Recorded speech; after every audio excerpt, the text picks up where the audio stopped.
안녕하세요. 자, 산업사회학, 지난번에 말씀드렸듯이, 기본적으로는 기존에 녹화되어 있던 동영상 하나를 이제 기본 진도로 나가고, 그 다음에는 이제 보조적으로, 그 해당되는 강의와 관련해서 추가되거나 좀 알아두면 좋을 내용들을 이제 별도로 새로 제작을 해서 이제 올린다고 말씀을 드렸으니까, 그래서 이제 여기 새로 제작되는 거는 이렇게 이제 E자가 붙어 있어요. 그래서 어, 지난 시간에는 이제 기본적인 일과 노동이라고 하는 개념을 가지고 일과 노동의 개념이 어떻게 다르고 이게 이제 왜 똑같은 어떤 인간이 활동을 하는데 일과 노동이라고 하는 다른 개념으로 그걸 봐야 되느냐. 그다음에 여가라고 하는 게 또 어디서 왜 이제 그런 개념이 나타났고 뭐 이런 거를 노동 개념을 중심으로 이제 얘기를 드렸는데 자, 오늘은 그거와 관련해서 이 노동 소외론이라고 하는 거를 조금 말씀을 드리도록 할게요. 이 노동 소외론이 왜 중요하냐면 자, 일과 노동이라고 하는 거를 우리가 기본적으로 일이라고 하는 거는 인간이 어, 어떤 생존의 문제를 떠나서 자기가 어떤 유적 존재로서 자유롭고 창의적으로 자기의 어떤 존재를 실현시키고자 하는 그런 활동이라고 얘기를 했고, 노동이라고 하는 거는 강제적으로 자기 생존을 하기 위해서 본인이 원하지 않는 거를 수동적으로 할 수밖에 없는, 그래서 사실은 모든 사람들이 그거를 안 좋은 걸로 이제 생각을 하는 건데, 자본주의 사회에서는 대부분의 사람들이 노동을 하지 않으면 강제적으로 타인에 의해서 지배되는 어떤 활동을 하지 않으면 자기 생존을 도모할 수 없기 때문에 노동을 수행하는 거다. 그래서 노동이라고 하는 게 사실은 굉장히 사람들에게 부정적인 걸로 받아들여지고 있다. 자, 이렇게 이제 돼 있는 건데 오늘 하는 얘기 노동 소외론이라고 하는 거는 왜 자본주의 사회에서 노동이 문제가 되느냐. 요 얘기를 이 가장 노동 소외론의 대표적인 이론이라고 할 수 있는 막스의 이 노동 소외론을 가지고 설명을 드리고 그다음에 요게 이제 어디하고 연관이 되냐면 그래서 산업사회학에서는 자본주의 사회에서는 근본적으로 구조적으로 노동은 소외될 수밖에 없는 거다. 그러면 어떻게 하면 그나마 사람들이 노동의 소외로부터 벗어나서 자기의 생존을 도모하는 과정에서도 최소한도로 자유롭고 창의로운 활동이라고 하는 그런 성격을 조금이라도 복원시킬 수 있느냐라고 하는 것이 산업사회학을 하는 사람들의 공통적인 관심이에요. 그러니까 노동소외가 자본주의 사회에서 어쩔 수 없는, 피할 수 없는 거라고 하더라도, 자, 그러면 최소한 덜 소외되기 위해서는 우리가 자, 완전히 소외로부터 벗어나기 위해서는 혁명을 하자는 얘기가 될 수밖에 없는 거잖아요. 그러면 자, 혁명이라고 하는 얘기를 하지 않더라도 또는 혁명이 성공하기까지 오랜 시간이 걸린다고 하면 어쨌든 자본주의 사회에서 노동을 수행하는 사람들이 덜 소외받는 방식이 각각의 영역에서 어떤 방식으로 가능하느냐라고 하는 거에 대한 얘기들을 계속 할 수밖에 없기 때문에 자, 그럼 노동이 어떤 게 문제이기 때문에 왜 강제적이고 어떤 의미에서 수동적인 활동이라고 규정이 되느냐라고 하는 거를 조금 더 설명을 드리기 위해서 이 노동 소외론을 말씀을 드리도록 할게요. 자, 이 노동 소외론은 그래서 여기서부터 설명이 되는 겁니다. 지난 시간에 결국 이제 얘기 드린 건 뭐냐면 자본주의 사회에 들어오면서부터 일과 노동이라고 하는 게 분리가 되고 대부분의 사람들은 일이 아니라 노동이라고 하는 것을 수행함으로써 자기의 생존을 도모해가는 이런 사회 시스템이 됐다. 그래서 내가 하고 싶은 활동을 하지 못하기 때문에 노동이라고 하는 것은 회피하고 싶고 자, 노동이라고 하는 건 결국 직업의 형태로 자본주의 사회에서 수행이 되는데 많은 사람들이 결국은 뭐죠? 직업이라고 하는 거 회사에 가기 싫어하는 거잖아요. 안 갈 수만 있으면. 자, 그래서 많은 사람들이 생각하는 게 뭐죠? 내가 로또에 맞아가지고 30억 받으면 난 바로 당장 사표 낼 거야 라는 거죠. 근데 만약에 내가 지금 하고 있는 직업이 내가 하고 싶어서 하는 거고 정말 내가 자유롭고 내가 어떤 거를 실현시키고 나의 존엄성을 높이고 이런 것 활동이라고 하면 로또 당첨이 돼서 20억, 30억이 아니라 200억, 300억을 받아도 나는 내가 하고 싶은 그 활동을 계속 하고 싶은 거겠죠.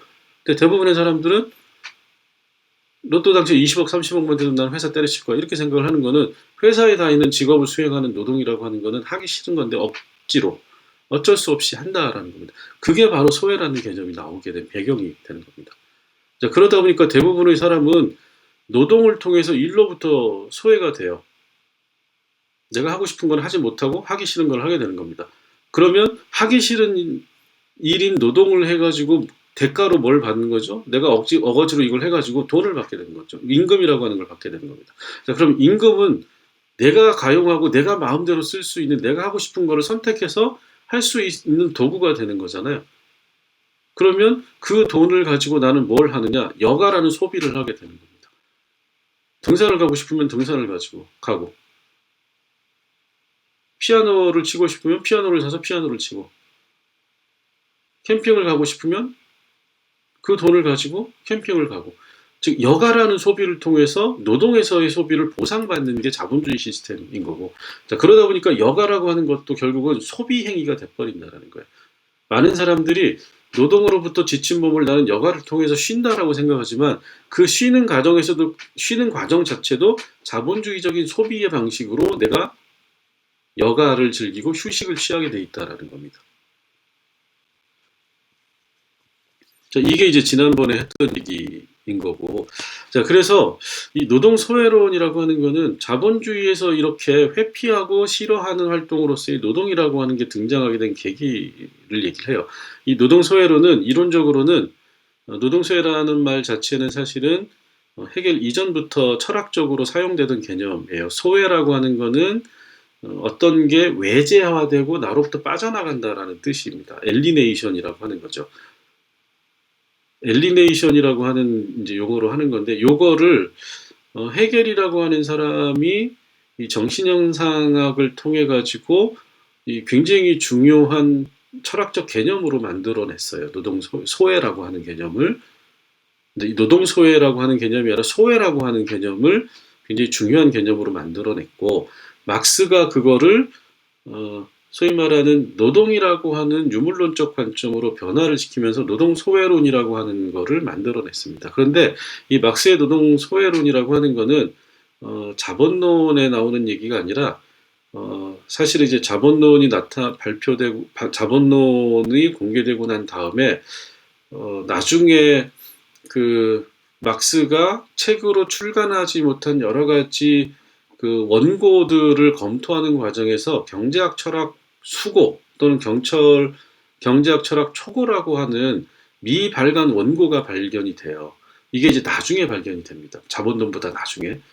그런데 이 자본론은 어쨌든 간에 굉장히 이 가치와 가격이라든가 자본의 운동이라든가 이런 경제학적인 내용들이 많이 들어있는데, 이 경철수고는 경제학 철학이 굉장히 철학적인 내용, 사회학적인 내용이 많이 들어있어요. 근데 그 책에 나와 있는 핵심적인 내용 중에 하나가 바로 노동에 대한 소외라고 하는 철학적 고찰입니다. 그래서 이제 많은 사람들이 이걸 가지고 막스의 이론을 재해석하게 되고, 이 노동 소외론은 그 중에서도 굉장히 많이 사람들에게 받아들여지고 수용되는 하나의 이론 틀이 됐는데, 심지어는 이 경영학 교과서에서도 지금도 이 막스의 노동소외론을 노동소외의 네 가지 형태라는 이름으로 해가지고 많이 쓰고 있어요. 그러니까 실제로 이 소위 말하는 기업 운영이나 운영하는 과정에서 이 노동자들 직원들이 무언가 회사가 이 지시하는 과업에 집중하지 못하는 문제가 일반적인 현상으로 나타나니까 이제 이 과정에서 왜 이런 사람들이 이런 행동을 보일까를 이제 막스의 노동 소외론을 가지고 설명하는 게 굉장히 적합하다라는 생각이 들어서 이랬을 때 이 소외되는 사람들을 어떻게 하면 회사가 다시 이제 이 기업 내로 통합시킬 수 있을까의 관점에서 이거를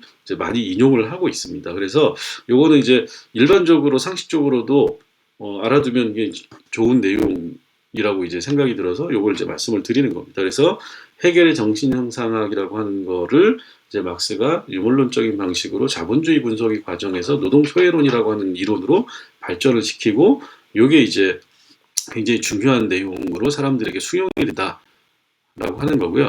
자, 그러면 막스가 받아들인 이 헤겔의 정신현상학이라고 하는 거는 뭐냐 근데 이 헤겔의 정신현상학은 헤겔이라고 하는 사람은 이제 독일의 철학자인데 이 사람이 굉장히 이제 소위 말하는 어, 이, 이 18세기에 살았던 철학자거든요. 18세기면 프랑스 대혁명이라고 하는 게 굉장히 중요한 사건이 1789년이죠. 프랑스 대혁명이. 이제 그 과정에서 소위 말하는 영감을 받은 거예요. 철학적 영감을. 그게 어떤 거냐면 프랑스 대혁명을 지금도 하는 거지만 소위 말하는 중세봉건 사회를 무너뜨리는 역사적 대사건인 거잖아요. 지금의 현대 사회를 만들어낸 대사건이 바로 프랑스 대혁명입니다. 프랑스 대혁명은 나폴레옹 뭐 이런 얘기도 등장을 하고 길로틴이 뭐 이런 무시무시한 얘기도 나오지만 이게 이제 이 사상사적으로 볼 때는 뭐가 중요하느냐?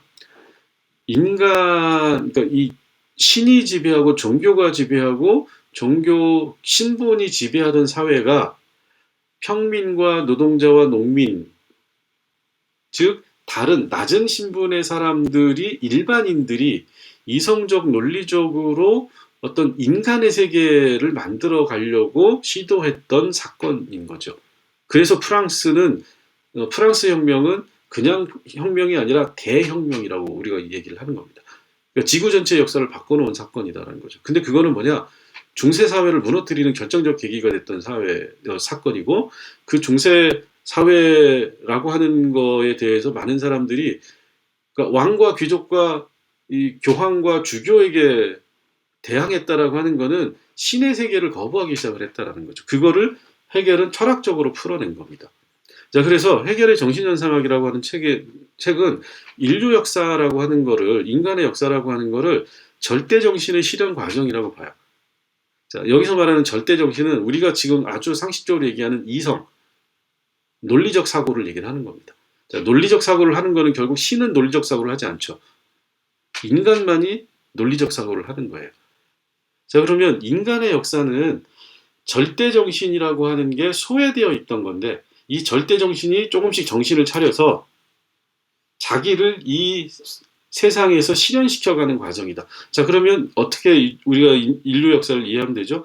이성이 점차 실현될수록 더 좋은 사회다라고 보는 거예요. 자, 그러면 헤겔의 이런 관점에서는 신이 완전히 지배하던 중세 초기나 이런 거는 별로 발전하지 못한 사회가 되는 겁니다. 자, 그런데 프랑스 대혁명 이후에 결국 사회는 뭐냐? 절대정신, 이성이라고 하는 게 이 세상에서 실현되는 과정이고 이거는 인류 역사의 발전이다라고 보는 거예요. 그거를 이 정신현상학이라고 하는 책에서 절대정신이 세상에 드러내는 역사 이렇게 해서 이제 정신현상이라고 하는 책이 나온 겁니다. 자, 그리고 이러한 과정은 변증법적 과정이다라고 이제 설명을 해요. 절대정신이 실현되는 과정은 진화적이거나 단선적 과정이 아니라 변증법적 과정이다. 그래서 이제 이 변증법이라고 하는 거를 또 헤겔이 얘기를 하는 거고 이 변증법을 이제 막스가 받아들여 가지고 또 이 자본론에 그대로 적용을 하게 됩니다.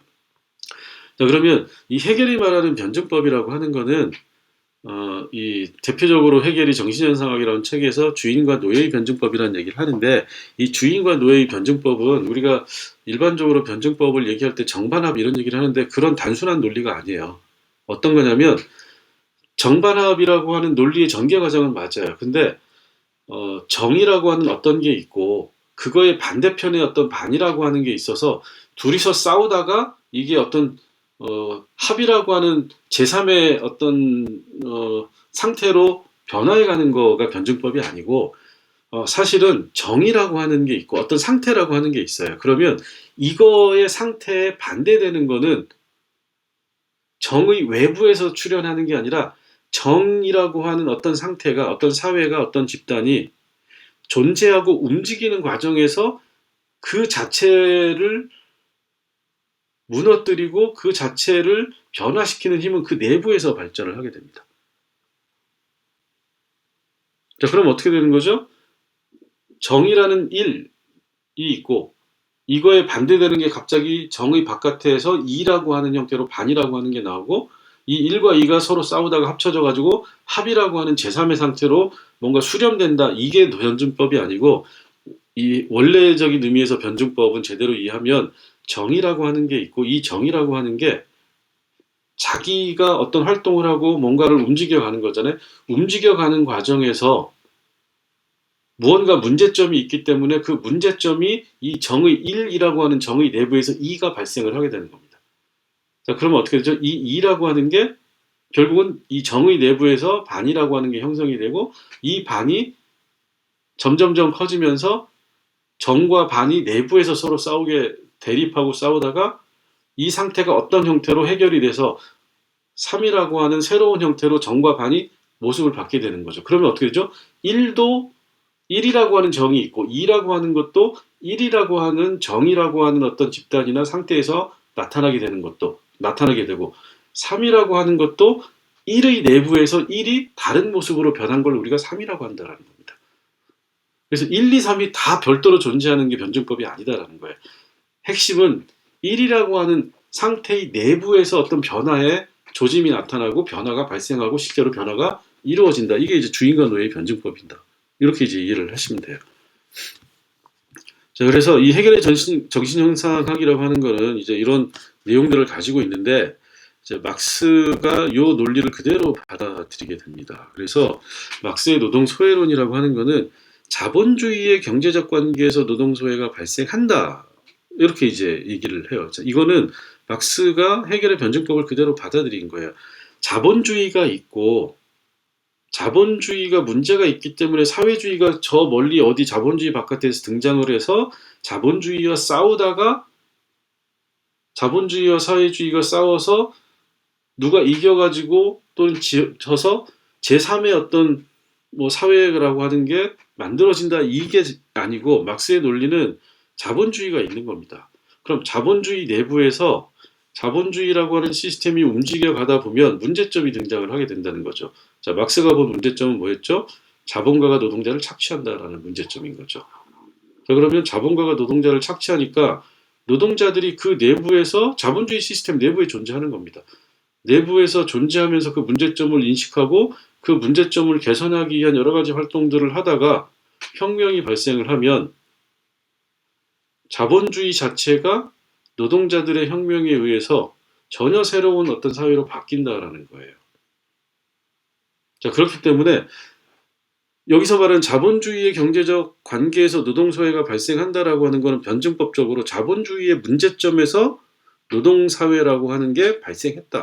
자, 그럼 이게 어떤 거죠? 자본주의를 변화시키는 어떤 기점이 될 수 있다는 거예요. 즉, 자본과 노동의 관계에서 노동의 사회라고 하는 게 발생을 한다.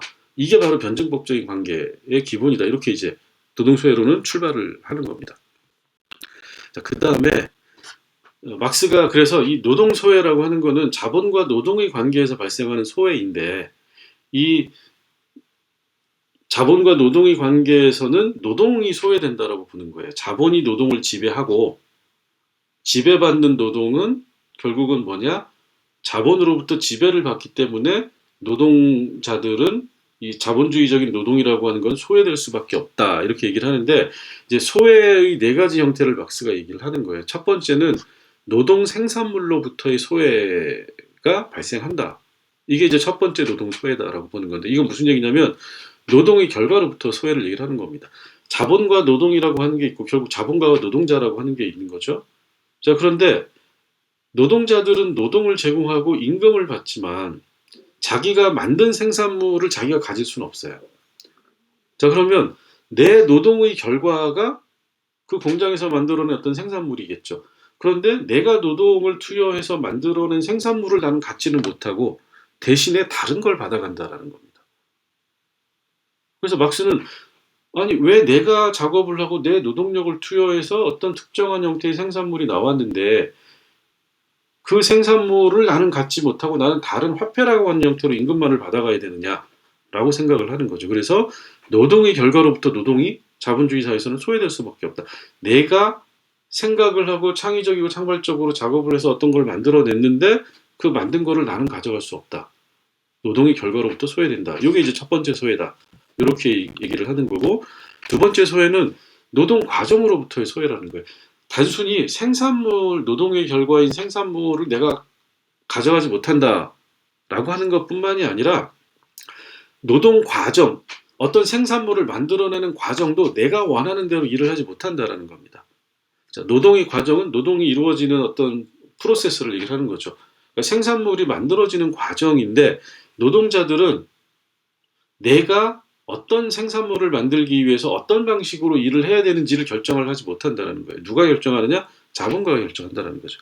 나는 내가 보기에 어떤 의자를 만들 때 다리를 삼각형으로 하는 게 더 안전하다, 튼튼하다라고 생각하지만 자본가가 아니야. 내가 팔기 위해서는 다리는 네모나야 돼 라고 하면 네모로 만들 수밖에 없다는 겁니다. 노동 과정에서 나는 결정권을 하나도 갖지 못하고 철저하게 강제적으로 수동적으로 타인의 통제하에서 시키는 대로만 해야 되니까 나는 내 노동을 내 맘대로 하는 노동이 아닌 거다. 그래서 노동 과정으로부터의 소외다라고 얘기를 하는 겁니다. 자, 그 다음에 세 번째는 자, 그러다 보니까 내가 맘대로 노동을 내가 결정해서 어떤 노동하는 방식을 결정하지도 못하고 그렇게 해서 만들어진 최종 생산물을 내가 노동해서 만든 거지만 내가 가져오지 못하니까 유적 존재로부터의 소외라고 하는 현상이 발생한다. 이게 이제 세 번째 형태예요. 이건 뭐냐면 인간이라고 하는 건 존재 자체가 일이라고 하는 거를 하도록 되어 있다라고 막스는 보는 겁니다. 그러니까 자유롭고 자발적인 창조적인 활동을 하는 게 인간이라고 하는 존재의 본연의 속성인데 노동 과정으로부터 소외되고 최종 생산물로부터 소외되고 결국은 뭐냐면 자발적이고 자유로운 사회적 활동을 나는 하나도 하지 못하니까 인간으로서의 활동이라고 하는 측면에서 나는 그걸 못하게 되는 존재다. 그래서 유적 존재, 여기서 유는 인간적 존재, 인간의 본연적 속성을 제대로 발휘할 수 없는 존재가 됐다라는 의미에서 유적 존재로부터의 소외를 얘기를 하는 겁니다. 그 다음에 이제 마지막은 인간에 의한 인간의 소외예요. 그러니까 세 가지 소외라고 하는 게 최종 생산물로부터 나는 소외가 되고 내가 생산한 내가 노동한 결과물을 나는 갖지 못하고 두 번째로 노동의 과정에서 내가 원하는 방식으로 일을 못하고 그래서 원래는 자유롭고 창의로운 활동을 하는 게 자유로운 인간의 속성인데 그거를 하지 못하고 그러다 보니까 어떻게 되냐면 인간에 의해서 인간이 소외가 된다는 거예요. 자본에 의해서 나라는 인간 자체가 완전히 로봇처럼 조종받는 존재. 자, 그러면 어떻게 되죠? 그게 싫으니까 자본가를 싫어하게 되고 자본을 미워하게 된다. 자본과 대립하게 된다는 겁니다. 그래서 자본가에 의해서 노동자가 생산의 전체 과정에서 소외가 되고 그 소외의 결과로서 자본과 노동이 대립하는 관계가 형성이 되기 때문에 인간에 의해서 인간이 한 종류의 인간, 자본에 의해서 다른 종류의 집단, 노동이라고 하는 게 소외가 되는 현상이 발생을 한다. 이렇게 해서 이제 네 번째 소외에서 노동 소외의 네 가지 형태를 얘기를 하는 거죠, 막스가. 그래서 이런 내용들이 일반적으로 경영학 교과서에서도 굉장히 많이 소개가 되고 있어요. 자, 그러면 산업사회학이라고 하는 거 이제 아까 요 그림을 보여드렸잖아요. 기본적으로 노동이라고 하는 개념을 바라볼 때 일과 노동을 구분하고 일이 아닌 노동을 자본주의 사회에서 사람들이 수행을 하다 보니까 소외가 된다. 자, 그러면 산업사회학이라고 하는 주제로 다시 돌아오게 되면 노동 소외를 어떻게 극복할 것이냐가 산업사회학의 굉장히 중요한 주제가 된다는 겁니다. 자, 그런데 이 노동 소외를 어디에서 극복하느냐? 자본주의 사회에서는 기본적으로 이걸 통해서 극복하도록 자본주의 시스템이 돼 있다는 거야. 야, 너 여기서 네가 하고 싶지 않은 일을 강제적으로 수동적으로 해야 되니까 뭔가 기분도 나쁘고 뭐 이렇지. 너는 이제 소외된 거야. 근데 그걸 그럼 풀어야지. 여기 노동을 하면 임금을 받잖아. 임금을 받으면 여가라고 하는 걸 통해서 네가 하고 싶은 거 해. 여가를 소비하면 되잖아. 이렇게 되는 거죠. 근데 산업사회학은 보다 더 근본적인 겁니다. 노동에서 소외가 되면 노동에서 이거를 해결을 하고 극복을 해야 되지 다른 대체적인 영역에서 이걸 한다고 해서 노동 소외라고 하는 현상이 사라지지 않는 거고 그러면 인간이라고 하는 게 노동을 한두 시간 하고 여가를 하루에 24시간 중에 8시간 자고 16시간이 남는데 밥 먹고 뭐 하는 시간 빼고 나머지 시간을 2시간만 일하고 6시간을 일을 한다라고 하면 또 모를까 3분의 1을 일을 하는데 거기에서 문제가 발생했는데 2시간, 3시간 여가 활동을 하면서 또는 일주일 내내 죽도록 일하고 주말에 쉬면서 여가를 소비하면서 노동에서 발생하는 소외를 극복하고 그거를 관리해라라고 하는 거는 진정한 문제 해결이 아니다라고 산업사회학은 보는 겁니다. 그래서 산업사회학의 문제의식은 기본적으로 노동소외라고 하는 게 구체적으로 어떻게 발생하느냐라고 하는 거가 하나가 있고, 두 번째로는 그거를 문제가 발생하는 지점에서 어떻게 극복할 수 있느냐라고 하는 두 가지 관심을 가지고 있다. 그래서 우리가 이제 일과 노동이라고 하는 걸 제일 처음에 말씀드리는 이유가 바로 산업사회학의 근본 문제라고 하는 거는 바로 일과 노동이라고 하는 아주 단순한 두 개념의 구분에서부터 시작이 될 수 있다. 이렇게 이제 생각을 할 수가 있기 때문에 그런 겁니다.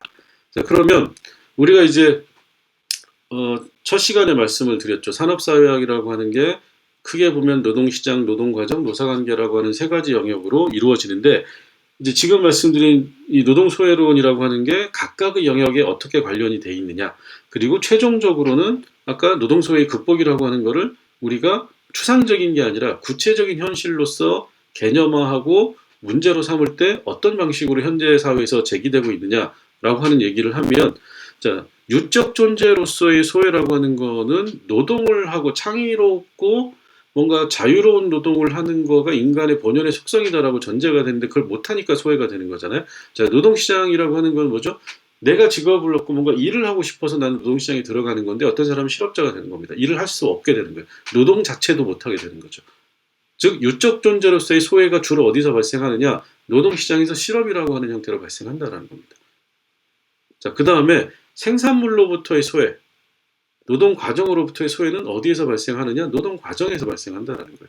내가 작업을 하는데 0에서 100까지 모든 거를 나는 하나도 내가 결정권이 없다. 이렇게 되는 거죠. 자, 그러면